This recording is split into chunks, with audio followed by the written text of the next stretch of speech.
setu amañ emañ pe e beg an darvet e plogon.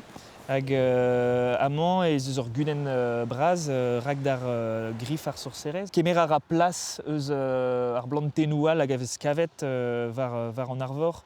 Pell zo e vez gwelet ar blantenn-mañ e pepler war an tornao doù goude mateu deus bro Afrika. Kemereti deus plas pesadoù deus ar vro, karotez an arvor, al lan, pe broenvor.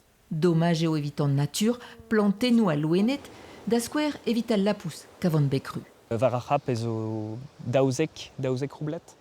Hag al labousement hag a zreb an prevanet hag a vez kavet war al letonen. Setu man e vez ket letonen pinvidik a walar, man ne c'hellket kav e bouet. Eiz war nugenz pesat ar alvro a loubus a zo bet renablet e c'hap. Mil an avezet eo geot ar pampa.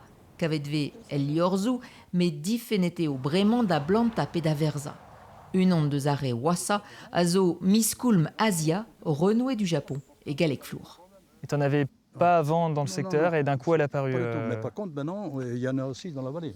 Pavez strochet en deliou hag kasset de l'echal et c'hell ar blantennement da sevel pebler quoi. Kumunier chou kumunioù a c'hap, douarnenez a bro vigouden, o deus embannet a levrikman. Ar pal eo lakat an dud da ziwal deus ar pez ave laket en o liorzh. Kavet ve al leorze, en ti esker, digousteo.